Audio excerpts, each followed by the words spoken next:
Yeah, we're all growing a beard.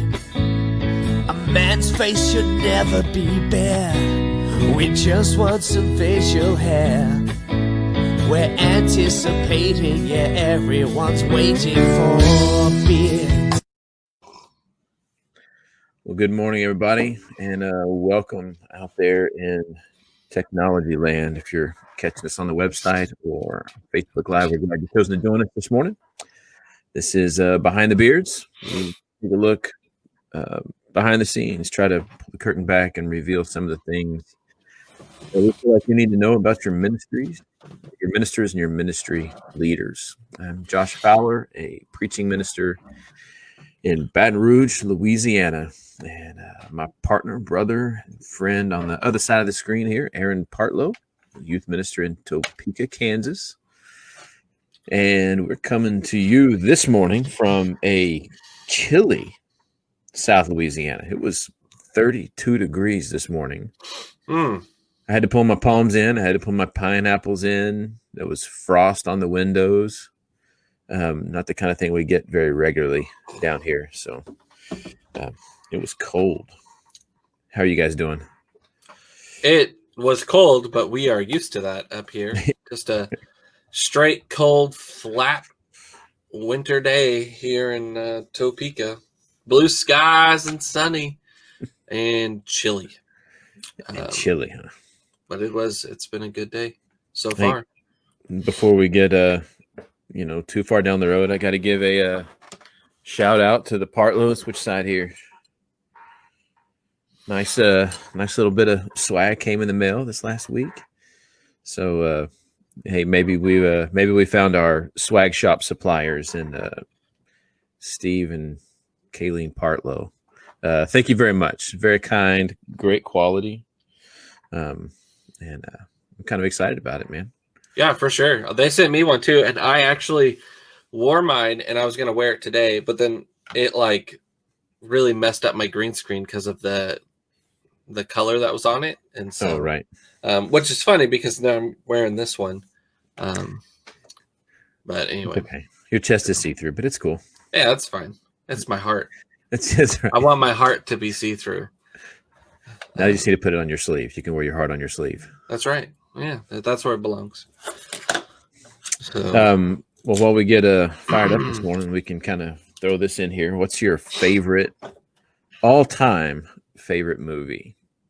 It's a good question. This is a good question because I always have a hard time answering this one. Obviously, I am a lover of the Star Wars films. I really am. There's only one that kind of did me wrong, but I'm not allowed to talk about it. But anyway, it was fixed because of the most recent one that came out. So I always love the Star Wars movies. But would I say that it's my favorite movie? Probably not. I am actually a big fan of a lot of movies. This is what's really funny about Lauren and I is we really enjoy movies that other people did not like. Mm-hmm. So there are movies that there's criteria that they have to meet. If we just enjoy watching the movie, it doesn't matter if it's corny, doesn't matter if you've got a white guy playing an Egyptian, or something like that. And you're like, well, that doesn't make sense. If we just enjoyed the movie, it keeps us, then it gets a pretty good rating for us. And that's for me. So favorite movies are movies that I can rewatch and are enjoyable.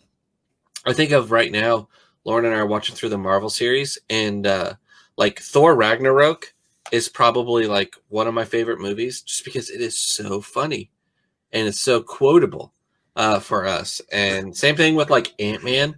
It's just so funny. Right. And I like those cheery, uplifting kind of movies like that. So that's my 2 cents. We have Heather loves Hallmark Christmas movies.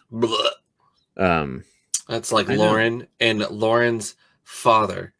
It's all they do is watch Christmas movies from October through like February.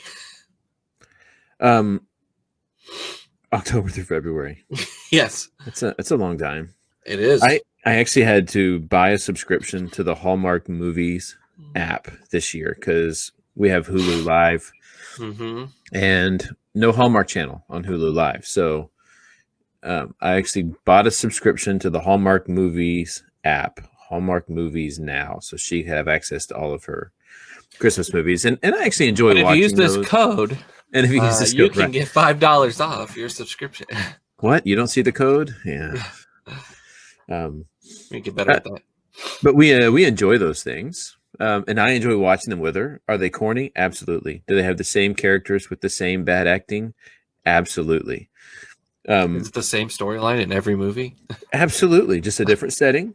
Maybe a different backstory here and there. But so we kind of enjoy those things as well. See, I'm getting to like your dad more and more because I was just about to say I think my all-time favorite movie, if I had to narrow it down to one, oh man, would be Tombstone. I'm Your Huckleberry. I mean Val Kilmer and the role that he played as Doc Holliday in that. It's just I have watched it so frequently. The only one that gives it a run for my money in my mind is Lonesome Dove. Lonesome Dove, which they broke into, it is long. It's like 6 hours long, and it was a TV miniseries back in the day. This was probably before your time. Yeah, probably. I have the director's cut. But yeah, you don't need the director's cut when you watch a movie with my dad. He will commentate the entire thing. That's good. That's good. I don't commentate the entire thing, but I think I can quote just about the entire thing. I think one of my all-time favorite movies, and it started when I was in youth group. And I think like when you watch something or when you experience something with a group of people, and it becomes like a cult fascination, like it just like it drives it into your heart. And so Princess Bride has always been top movies for me. I mean, just so quotable, so funny. I love how it's like kind of coming back. And all sorts of stuff like that. You killed my father. There are so many, and so like when you really get into those things, you find that there are so many quotes that come from many of these things that maybe you didn't even have any idea where they came from. There is so much. I think about growing up when I would go to a movie. Anytime I would go anywhere, I would get home and my dad would ask, "Did you have a good time?" I would say, "Yeah, man, had a great time." And he would ask this question. And I think this is where this kind of episode kind of began for me was, how did it make you, did the movie you watched make you a better Christian? What about it made you appreciate God more? You know, I'm like, come on, Dad, why are you trying to like spoil all my fun? But it created in me this sense of, is there actually a way for all of these things that we do to actually become kind of teaching tools? Can you find a lesson to actually move you closer to God, even in something as simple as a movie or a TV show or even an activity that we're going to? Right. And so while I didn't really appreciate it in the moment, looking back on it, him forcing me to at least have an answer, because I knew that question was coming. So it kind of got to a place where it's like, okay, well, if he's going to ask the question, I'm going to have an answer. And it may be a corny answer, but I'm going to have an answer. I'll show him. I'll give him exactly what he wants. Yeah, that's right. Parables, though, right? These are kind of like parables. When you think about the way Jesus taught frequently, do you find that there's any kind of a special benefit with parable kind of teaching? Absolutely. I actually I use parable teaching quite a bit. I actually think we have this phrase called teachable moments, and I think it's really good to kind of look for those. Parable teaching, I think, is extremely powerful in telling some stories and all that kind of stuff. It is. I think so. I like the unique way in which parable teaching brings like an ancient text or an ancient thought, or even what we might consider to be an ancient being, right into the moment, right into the here and now. It's kind of what Jesus did with the parables as well. Is he brought this abstract teaching and put it into something concrete that they understood. He started talking about the kingdom of God like a farmer, or like someone who had lost something, or a shepherd, or a pearl of great price, a lost son. And all of a sudden, these truths about God become something not abstract, but something really concrete that they could relate to immediately in the moment. What's really powerful about parable teaching is the fact that Christ calls his followers to search and seek after him, right? Like we see this when, and he calls them to like actually work towards it, right? So we have these moments where he says, hey, let the dead bury their dead, or the foxes have holes and the birds have nests, but the Son of Man has no place to lay his head. So he's like literally telling these people, like, you're going to have to work and come after me and search after me. Parable teaching, and I actually just had like a friend of mine who texted me and said, well, why did Jesus in this passage, and I'm drawing a blank at where it was, and I'm sorry, it's that COVID brain, but where Jesus teaches his passage, and he says, not all of them will understand, and that's the way I want it.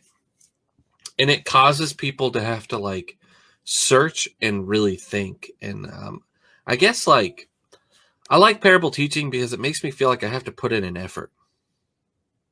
Right? So many times, like, I'm just handed the lesson, I'm just handed this, and I have to, like, do I really engage?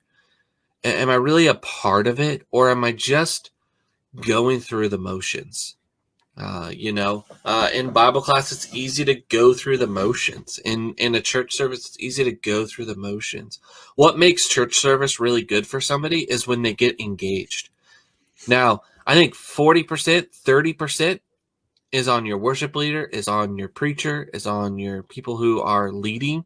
I think the other percentage has to come from the person in the audience, because it could be the most engaging thing ever, and they can sit there as a stone statue.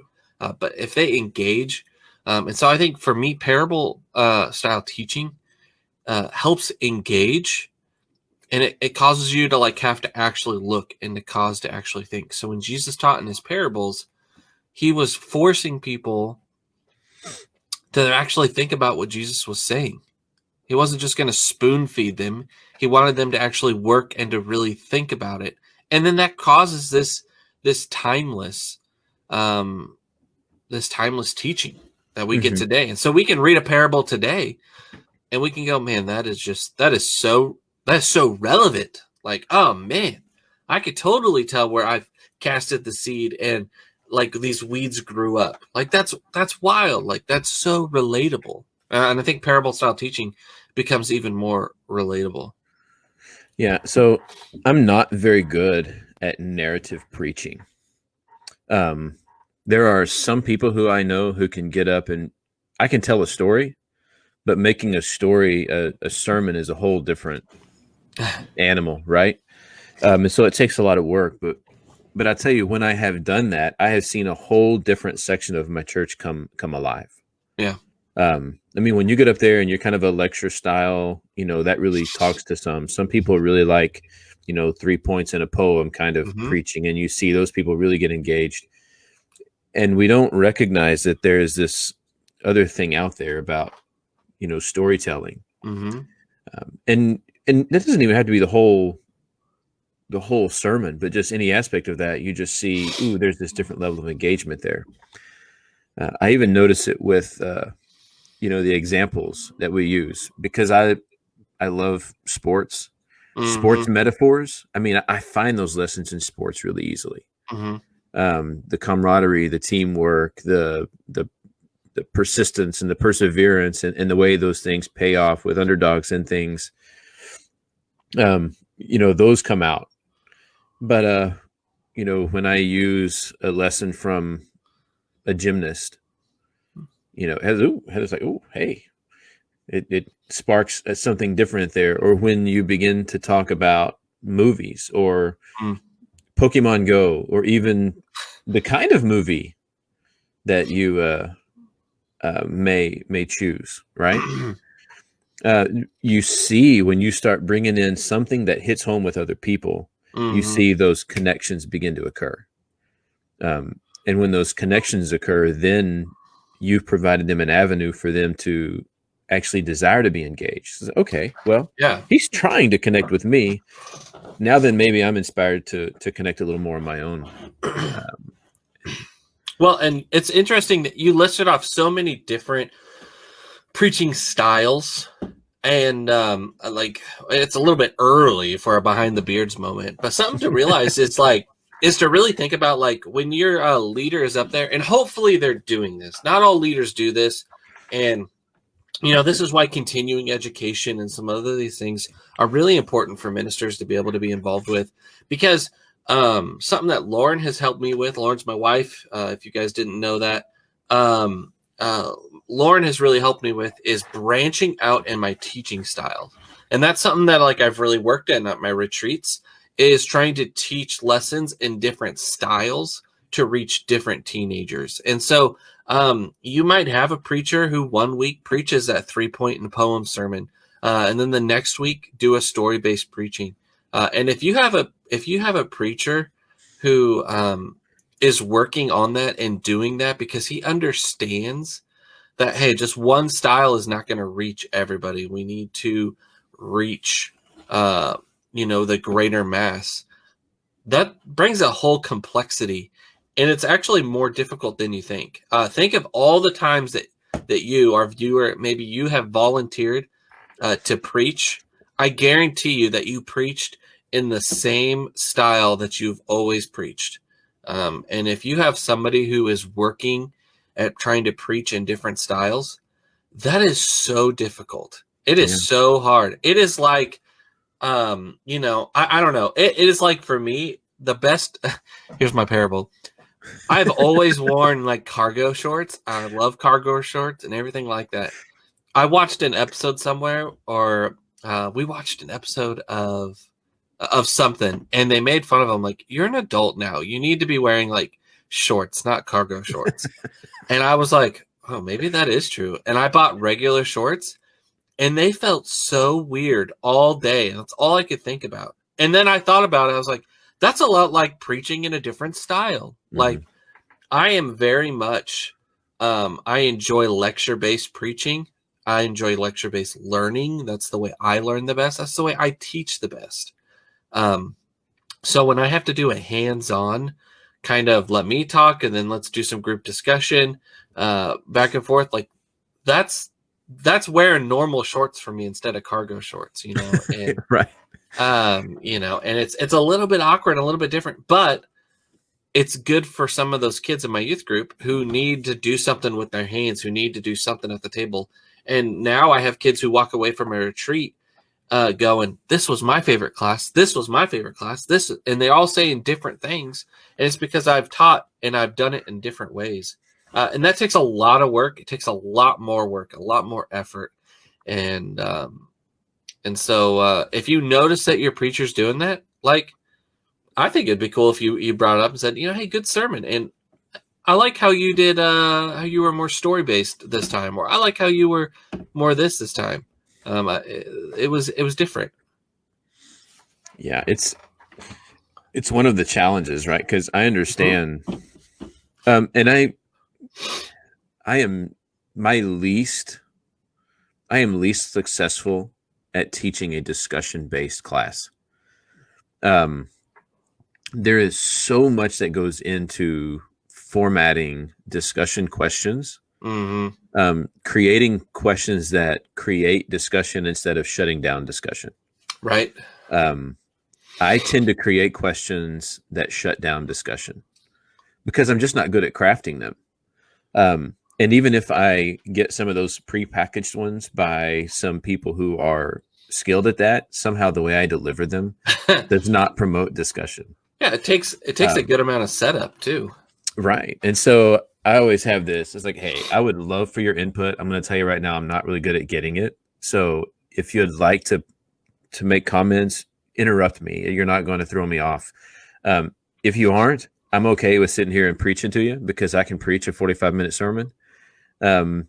But I would like for your input if you would like to give it. So that's not the way to do a discussion class.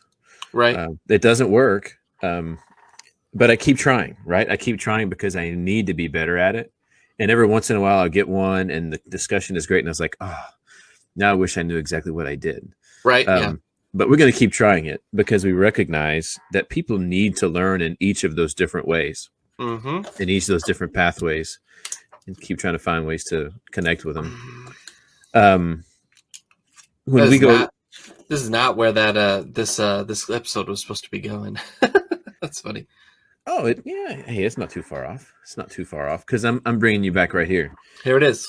My kids and my wife, anytime we go see a movie or if we're watching a television show, or if we're out somewhere, particularly in movies, though, my kids are looking for the line that I'm going to use in a sermon. Like, and even sometimes Heather will kind of nudge me with her elbow and say, "Go, is that the one? Is that the one we're going to hear tomorrow in the sermon?" And she's pretty good at picking them out. I have a couple that are just maybe my all-time favorites. One is because it was so blatantly Christian. The other because I just loved I loved the movie. I loved the show. One was in The Croods. Oh, right? Yeah. And in The Croods, there's a place at the end where it's a Nick Cage. We mentioned Gone in 60 Seconds before, but there's this big canyon and it's dark. He's been keeping them in the cave, and the father is about to sacrifice his own life, and he's throwing his daughter across, that cavern. And she says, "What am I going to do without you?" And he says, "Follow the sun." And he throws her across the cavern through the darkness and into the light on the other side, because she's been wanting to be in the sunshine the whole movie. Follow the sun and you'll get where you're going. I was like, yes, that'll preach, baby. That'll preach. And the other one was in Afterlife. It's Will Smith and his son, and they're in this dangerous place. And Will Smith is not afraid of anything. And these things that are after them on earth, they sense fear. And so he looks at his son who's about to have to go on this adventure across this dangerous path on his own. And he looks at him and says, "Son, make no mistake. Danger is real, but fear is a choice." And, in that moment, I'm thinking, oh, that's deep. When we think about when God says, "Hey, don't fear, I'm with you." Doesn't mean the danger's not there. But we get to choose how we respond in those moments of danger. So those are probably my two favorite moments of kind of teaching from kind of secular life. Any that you've used that kind of spark your mind? We so I have that phrase. I have this phrase, and I don't know where I developed it or when I started doing it, but more recently, the more I say it, the more I actually see people's gears start turning. Is I will look at people and I'll say, "There's a Devo there. There's a Devo there." And it's like that. And that's a teachable moment. Is thinking about those little moments where there's a teachable moment there. You can think about that, and there's a lesson in there somewhere. As far as movie quotes go, I got nothing prepared for that. I mean, that was priceless. That was good. Like, you win this round, Josh. Well, but the Mandalorian, right? The Mandalorian was a favorite of everybody when it came out. Well, that's what I was about to say. Is I like to think of we a lot of my church camp ideas come from secular ideas. Like we did like Up, right? And what a powerful movie to be able to take things from the movie Up and apply that, like how that we need to change. How you have this grumpy old man who who was so selfless and was taught to be selfless because he focused so much on his wife and that relationship for them. And then, he gets transformed and changed and realized that there's more that I can do for other people instead of just wallowing in my own pain and sorrow. And we use the phrase up, and I loved that and using that for a camp. At the same time, I really like my favorite one, camp t-shirt that we changed and that we did was, and this is a bad movie to quote, so sorry. But there was the movie Logan, which I actually really hated the movie Logan. I did not enjoy it, right? But he looks at Xavier and he says, someone else will come along. And Xavier looks back at him and he says those powerful words, right? Someone has come along. Mm-hmm. And we designed this shirt based off of that, and it's the claw marks, but it's 3 crosses, and it's that powerful moment where you realize that the earth needs a savior. Like, the earth it is such a bad place. It needs a savior.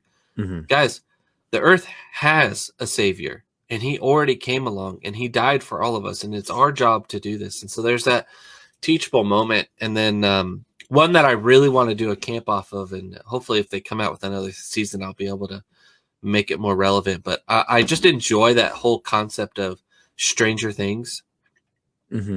and adapting that phrase Stranger Things to how we live our lives and how we are going through this world as a stranger, living in the upside down, and taking those different phrases and applying them with Christian meetings. I think that's where I love it. And I watch movies and I'll do the same thing. One of my favorite things I ever got in high school was I actually got a devotional that's like this thick. It takes every moment in the classic Star Wars movies and applies a devotional to it. And it tells you when to start and stop the movie. Nice. And it's just crazy. There is a... See, all great youth ministers think alike. Oh, you're about to do one too. Stranger Things. I used the upside down, just the other day. And sometimes it's just the language. Mm-hmm. Sometimes it's just the language. It doesn't have to be too much as far as, kind of in your face. But I was talking about how we have this idea that Jesus comes in and flips your world upside down. We even have this countercultural teaching of Jesus that he comes in and he just flips culture on its head. And I asked the question, I said, what if we're already living in the upside down? Mm-hmm.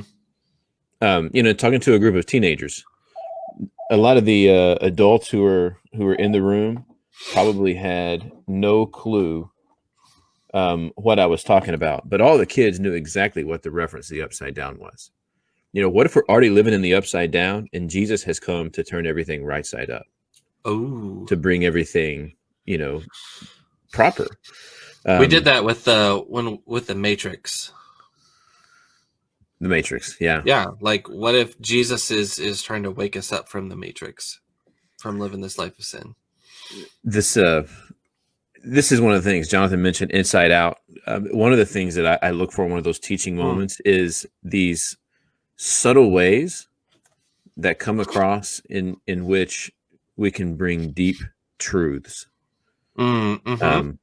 Right. And so Inside Out is this comedy. There's this whole host of emotions that are rolling around, but it's all animated. But as you're watching it as an adult, you're like, holy cow, this is deep. Mm-hmm. I mean, the way sadness and joy interact, and sadness touches one of joy's memories and it turns blue. And so there's this mixture of joy and sadness in all these memories. And you start thinking about how you can encounter or reach kids, engage kids in that kind of a thing that they don't really understand, but it's going on. And I like that comment. Inside Out is there. Well, yeah, Inside Out is such a powerful movie for us to understand. And I think for youth ministry, I'll just speak for youth ministry. Inside Out is one of my favorite movies to kind of go through and talk about with teens because they are going through such complex emotional change, right? and especially if we talk about identity and things like that, which is so important for us to talk about, because the world is causing us and telling us one thing, and Christ is calling us and telling us the truth and other things like that. And so we have to think about and teach those moments. And so Inside Out is so complex because it teaches our children, it teaches our teens that our emotions are complex. Like it is really great to think about those moments, and they're happy moments, but they're also sad moments because they're no longer there. And things like that. And it's okay to feel, happy and angry. And it's okay to, it's like these emotions are complex. And that's the way God has created us, and that's the way God has made us. And so, yeah, that Inside Out is such a, that is a good movie to just keep rewatching and kind of pull things out of, for sure. Yeah. So I don't know about you, but I look for things. A couple of things that I'm looking for. Number one, is it easily recognizable by fans of whatever it is that's going on? Like the Upside Down. I can say the Upside Down, and anyone that's watched Stranger Things knows exactly what I'm talking about. Yeah. I can talk about the Demogorgon, and anyone that has watched Stranger Things knows exactly what I'm talking about. So is it recognizable by fans of whatever it is that we're in? But secondly, it has to be applicable for those who have no clue what you're talking about. Absolutely. Yeah. One of my go-to phrases sometimes is that phrase from Obi-Wan Kenobi: only Sith deal in absolutes, and I've gone through that and dissected that for stuff, and people who don't watch Star Wars, I mean, that's a phrase that you can at least kind of connect with and stuff like that. So yeah, I mean, yeah. Agree. And even if I'm using something like Demogorgon, if people don't know what a Demogorgon is,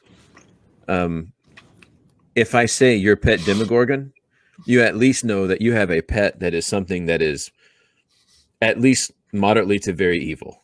Right. Yeah. This is not your little puppy dog in the name. And so, yeah. And so something that immediately connects with a group of fans, but even on the fringe, it still brings them in and teaches them a truth. Yeah. And in anything that we can use that brings the truth of the gospel of Jesus Christ into modern language. This is why I love my brother-in-law. Yeah, it's because Aaron's a Sith. Yeah. That just brings those gospel teachings into that present understanding. We're not changing anything about the gospel, anything about the message. No. We're just putting modern language to it that helps us realize that truth and something that we really are connecting with on a kind of micro level. Yeah, bringing this greater story in. So, it also, for me, it also helps with sometimes teenagers struggle with. I get this phrase a lot, like, what am I losing when I become a Christian? What am I losing? Like, can I no longer go and enjoy movies? Can I no longer go because they're not all about Jesus? They're not all about Christ, and they're not all about this. Can I no longer go to parties? So when I work with teenagers, a lot of times before they really start that relationship with Christ, that's what they're thinking about. So when I pull lessons from movies, from social things like this, it helps create this mindset of, okay, guys, the world is a bad place. It's full of evil, but God created it, and it's got a lot of good things in it, and we have to be able to put those. My father just anyway, we got to be able to put those shaders on and be able to find God and find Jesus in these things, and this is a good way for us to be relatable. I think is a big part of it is to be relatable. So I just get derailed. Oh, it's easy to get derailed, but that's okay, because I think you're right. It is about bringing things in. And I'll say this, because I was going to say this earlier.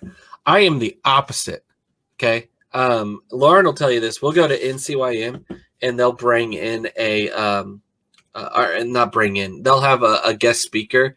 And the first thing he'll say for youth ministry is, well, the first thing I do is I go to the high school and I get involved in the football team, and Lauren will tell you, she will look over and she'll go, Aaron, don't disengage. There might be something you can listen to, because I'm just not that person. And I always make fun of, and I mean it in like a nice way.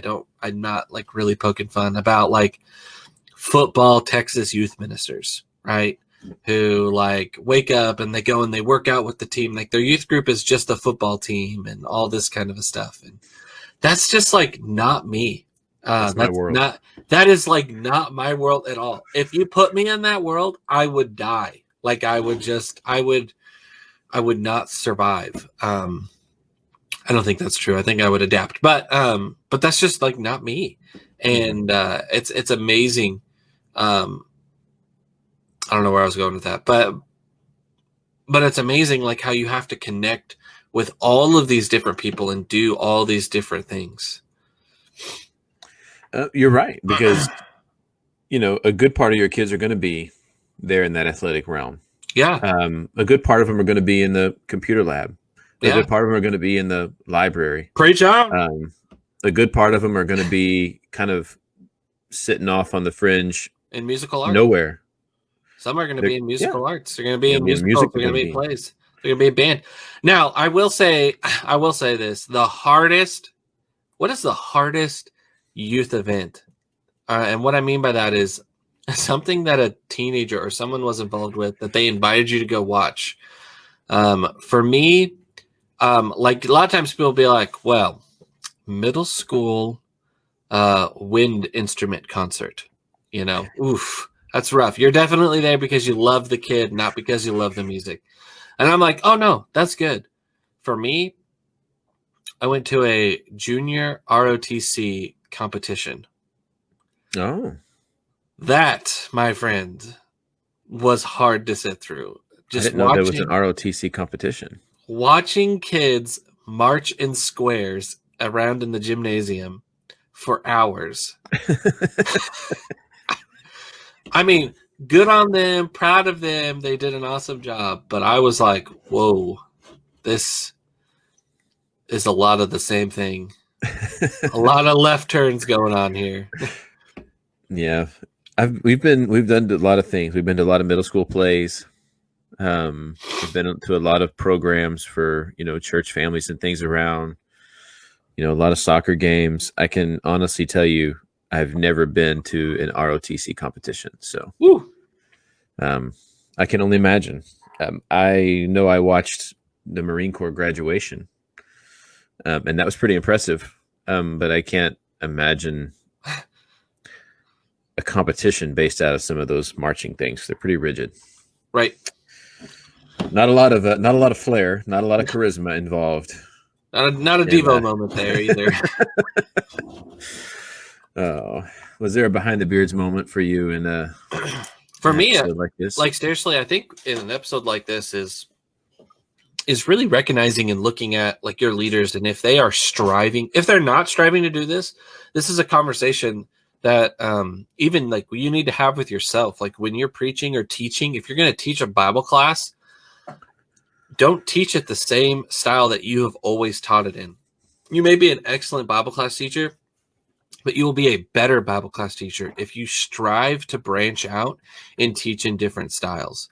Honestly, a lot of Sunday night Bible classes, a lot of Wednesday night Bible classes are so entrenched to this is how we do it that like, don't do that. Like just do something different. And yeah, you're going to have some people complain, but you know what? You're going to have some other people, especially 2 or 3 classes down the line, where like you have now dramatically shifted the way that Bible class is being done, going, well, I like it a whole lot better this way. It's more free. It's more loose. We talk about it more. Like if you're in a congregation and you have chairs, how crazy would it be for you to actually like change the way the chairs are and make little circle groups or something and force people instead of sitting in pew like chairs, and do something different. Like, because it's all about like engaging and learning about scripture, right? And that's what you need to remember if you're teaching that Bible class is, how am I going to get people to walk away with what God is wanting them to learn tonight? It is not about, hey, this is how we've always done it, and this is how you're supposed to teach Bible class. Because as far as I understand, like, there's no scripture that lays that out for that. So we need to figure out how we can engage people and get them to walk away with that. And so the behind the beards moment for me is to put that extra work into it. I know a lot of people pick up the curriculum and glance over it and go, okay, well, I know this, I can teach this. Yes, you can teach it, but how do you get someone to receive it? You can have the best quarterback in the world, but if your receiver ain't going to catch the football, it don't matter how far or how good he can throw it. So you need to equip your people with the skills in order to receive the message in which you want to throw them. That's for you, Josh. Look at Aaron using a football reference, and my heart is bursting with pride in this moment. Well, and I'll just add from me personally, when I do those things as a minister, when I get out of my comfort zone and preach or teach in a way that is foreign to me, it's not always the best sermon. It's not always the best class. And that's okay. Because what I usually realize is, even though it's not my best sermon and it's not my best class, I have learned so much from the process. Right. Yeah. And what ultimately comes through is, for the people who are processing that sermon or that lesson, they often will come to me and say, that was the best sermon or lesson you've ever preached. Because it is so uncomfortable for me, I really have to get out of the way and allow the Spirit to really work. Because I'm not so confident in my preparation and my ability and in my presence there. It brings me to a much different mindset. And, also just this encouragement for you to recognize that I think to a large degree as ministers, we are always looking for teachable moments. Right. And I've encouraged my kids especially to be on the lookout for those. You never know when you're going to need them, but also it does help us. Jesus, didn't say in John 17, his prayer wasn't that all of his followers would be taken out of the world. Right. His prayer was that as these apostles, as these followers of mine are in the world, may they proclaim the unity of the Father and the Son. May the world know who they are by the way that they live, who we are by the way that they live. And so while we're living here in this world, if we are going to be people who are in the world and not of the world, we've got to be able to find those bridges to build between our culture and our God, between our culture and our Christianity, not to compromise our Christianity, but to provide avenues for the people we're encountering to engage the gospel. Right. And if we can take people from even Breaking Bad to the gospel, if we can begin to build those pathways for people to take the things that they're ingesting in our culture and to walk right across the bridge to the gospel and find the same truths, to find the same patterns, to find the same struggle, but just actually finding the real answer for it. Right. That really is where the key lies. So it's crazy. Such a valuable tool that maybe we don't utilize enough. So that's it for me. That's it for me, man. We appreciate you guys being here today. We really do. And we love this show. We would love for you, if you're able to follow us on our other platforms as well. We stream now to YouTube, and we have a Twitter, and we have an Instagram, and of course Facebook. A lot of you are watching us there. But we are also available on the podcast stores. I'm not going to list them all off, but if you want to search and follow us there. So if you miss a show live and you don't necessarily enjoy looking at all of this, but you enjoy listening to it, you can definitely listen to us on your favorite podcast app. or store and subscribe there and stuff like that. So we appreciate you guys for being here. If you'll follow us on those other platforms, also share us with your friends and pals and things like that. And so we would love for this podcast to grow and to bless others. But we want to thank you all for being here today. We also want to remind you of something that's very dear to our heart, which is God's word. And that's Galatians 6:9. Don't grow weary in doing good. This world is messy, and we're in a pandemic, and there's just a lot of negativity, a lot of bad stuff out there in the world right now. But we need to not grow weary in doing good. This world is messy, and life is messy. So allow Christ to use you to do something different, something good in his name. I'm Aaron, and this is Josh, and we will see you next week on Behind the Beards. Till we're all growing a beard. A man's face should never be bare. We just want some facial hair. We're anticipating, yeah, everyone's waiting for a beard.